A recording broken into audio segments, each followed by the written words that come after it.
Assalamualaikum warahmatullahi wabarakatuh.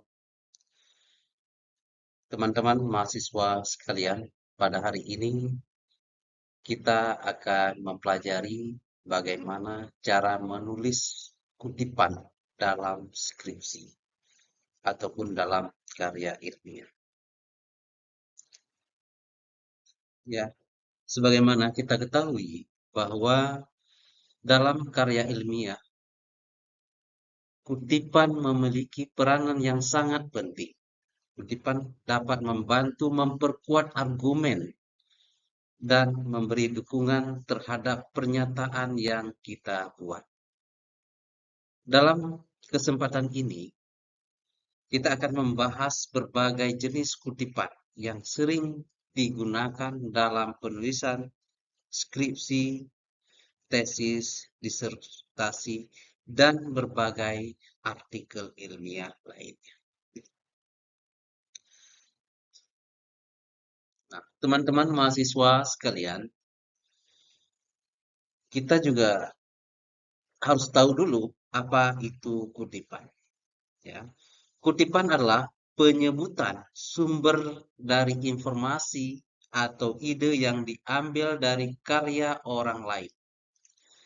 Dalam dunia pendidikan atau dunia akademis, kutipan sangatlah penting untuk menjaga integritas dan untuk menghindari plagiarisme.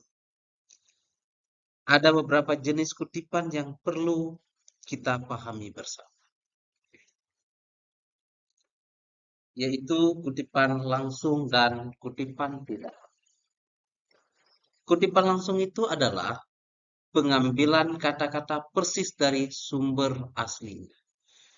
Itu tidak kita ubah sedikit pun, sebagaimana yang ditulis oleh penulis, baik dalam buku, jurnal, dan lainnya.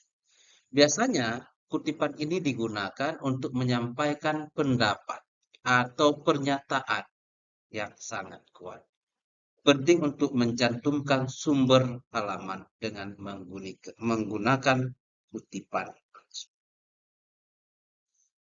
Kutipan langsung dibagi menjadi dua. Kutipan langsung yang panjangnya di bawah 5 baris, maka penulisannya diketik dengan jarak 2 spasi. Pada awal dan akhir kutipan dibubuhi tanda kutip ganda. Contohnya, Tuanku Muhammad Syiah menyebutkan bahwa, kita pakai tanda kutip, sifat amanah dan bertanggung jawab merupakan salah satu kesuksesan dalam memimpin. 15 abad yang lalu, Nabi Muhammad SAW menyebarluaskan ajaran ini ke seluruh alam jagat raya. Ditutup dengan kutipan.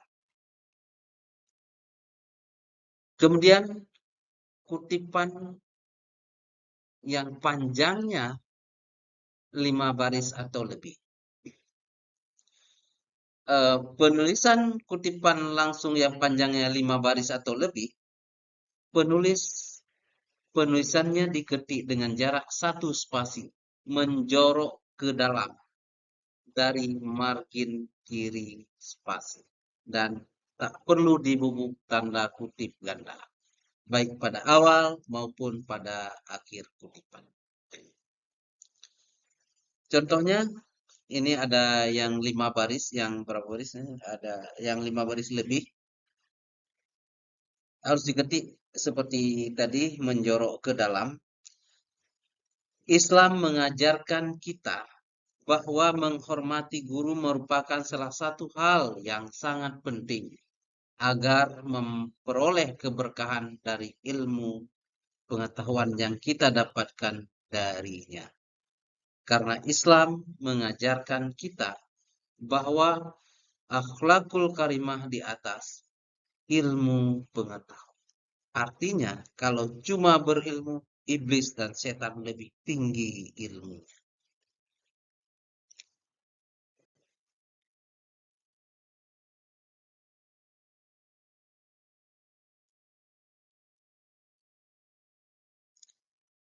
Teman-teman sekalian, setelah kutipan langsung, ada kutipan tidak langsung. Kutipan tidak langsung adalah kutipan yang dikutip dari karya oleh orang lain dan telah mengalami perubahan dari bentuk aslinya. Kutipan tidak langsung diketik seperti biasa dengan jarak 2 spasi. Cuma di akhir kutipan harus dicantumkan nomor catatan kaki yang menjelaskan sumber kutipan itu berasal. Contohnya, dengan berpangkal tolak pada pandangan Bapak Pendiri Ibu Kota Jakarta, Syarif Hidayatullah Al-Pasai, dapat disimpulkan bahwa peran Aceh dalam Islamisasi Nusantara sangatlah penting dan tidak dapat terbantahkan karena peta perjalanan sejarah menggambarkan kondisi tersebut. Betapa kerajaan Samudra Pasai berperan dalam Islamisasi tersebut. Pernyataan tersebut menunjukkan bahwa keberadaan Aceh dalam menyebarkan Islam ke berbagai pelosok Nusantara merupakan kenyataan yang tidak dapat dibantahkan.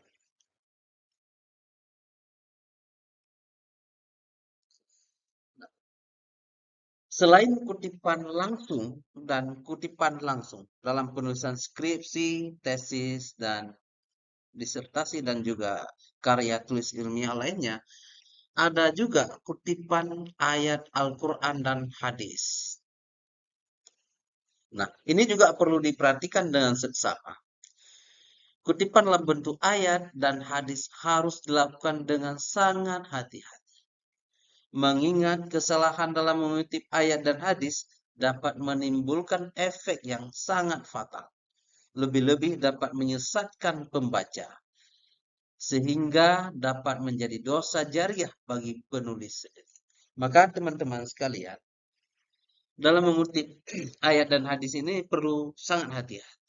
Mengingat ini akan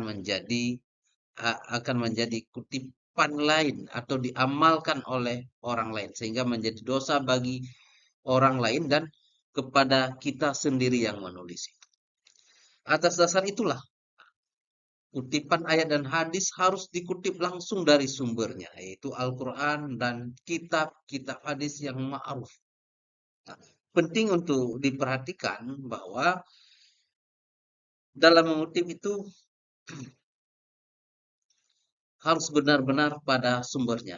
Dan dilarang keras mengutip ayat dan hadis yang bukan pada sumbernya. Seperti kita kutip ayat Al-Quran dari skripsi, dari tesis, dari disertasi, dari jurnal.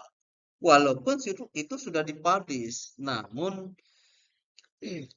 tidak tidak tertutup kemungkinan itu masih ada kekurangan. Maka kita hanya boleh melihat kalau dalam Al-Quran surah apa, ayat keberapa. Kemudian baru kita lihat langsung uh, di Al-Qurannya. Dan juga hadis juga demikian. Nah, caranya bagaimana? Nah, cara mengutip ayat dan Al-Quran itu penting mencantumkan surah dan nomor pada akhir ayat dan pada akhir terjemahan. Contohnya seperti ini. Nah, seperti ini ada surah Al-Baqarah ayat 3 sampai 4 ini. Nah, di sini perlu kita cantumkan Al-Baqarah dalam kurung Al-Baqarah ayat 3 sampai 4. Nah, kemudian yang artinya mereka yang beriman kepada yang gaib, menegakkan salat dan menginfakkan sebagian rezeki yang kami anugerahkan kepada mereka, dan mereka beriman kepada Al-Quran yang diturunkan kepada Nabi Muhammad dan kitab-kitab suci yang diturunkan sebelum engkau, dan mereka yakin akan adanya kiamat. Nah, dalam kurung itu ada QS Al-Baqarah titik 2, 3 sampai 4. Itu artinya Quran surah Al-Baqarah ayat 3 sampai 4. Selanjutnya, selain ayat juga ada hadis. Kita mengutip hadis. Mengutip dari hadis itu harus mencantumkan sanad dan perawinya secara lengkap dan jelas. Nama perawi ditempatkan di akhir hadis, diberi tanda kurung pembuka dan penutup. Ya, atau istilah lain dalam kurung itu nama hadis riwayat Bukhari ataupun yang lain nanti. Contohnya, ini ada hadis, kita lihat hadis dalam bahasa Arab ini, kita lihat ada dalam kurungnya riwayat Bukhari, itu dalam kurung, diawali dengan tadi ya, tanda buka, pembuka dan penutup kurung. Ini dia. Nah, kemudian di artinya juga itu seperti ini, misalnya yang artinya dari hadis tersebut menceritakan kepada kami Muhammad bin Sufyan, menceritakan kepada kami Fulia, menceritakan kepada kami Hilal ibnu Ali, dari Atta ibnu Yasar, dari Abu Hurairah, bahwa Rasulullah Shallallahu Alaihi Wasallam bersabda, semua umatku akan masuk surga kecuali yang enggan. Seorang sahabat bertanya, siapa yang enggan wahai Rasulullah? Rasulullah bersabda, siapa saja yang menaatiku, mereka akan masuk surga. Siapa saja yang tidak menaatiku, maka dia termasuk orang yang enggan. Nah, kemudian dalam kurung ada Bukhari yang disebut di atas tadi, bahwa diberi tanda kurung pembuka dan penutup, atau istilah lain dalam kurung hadis riwayat Bukhari. Kalau sendiri, kalau ada Muslimnya, tambahkan lagi. Nah, selanjutnya teman-teman sekalian, ini juga dalam mengutip itu ada etika mengutip. Nah, menggunakan kutipan itu harus dengan etika, sangat penting dalam sebuah karya ilmiah. Penulis itu harus selalu memberikan penghargaan kepada sumber aslinya, sumber yang dikutip. Kita mengutip punya orang, tapi kita tidak pernah mengakui punya orang kalau kita tidak menulis kutipan dan memastikan kita tidak melakukan plagiat. Ini untuk menjaga kepercayaan dalam komunitas akademis. Artinya dalam tulisan kita juga harus menghargai penulis sebelumnya. Jangan hanya kita kutip-kutip saja punya orang, tapi kita tak pernah menulis sebagai referensi. Kita tidak menulis referensi, kita kutip dari siapa. Ini makanya dalam menulis itu sangat penting menulis kutipan, sehingga itu menghindari kita daripada tindakan plagiat. Terakhir, sebagai kesimpulan, kita perlu memahami jenis-jenis kutipan dalam karya tulis ilmiah. Baik dalam skripsi, kalau teman-teman di S1 sekarang ini adalah deskripsi, kemudian di jurnal ilmiah yang teman-teman tuliskan nanti setelah menyusun skripsi nanti juga dibuat jurnal. Ini merupakan kunci untuk menghasilkan tulisan yang kredibel. Dengan menggunakan kutipan yang tepat, kita dapat memperkuat argumen dan menjaga integritas akademis.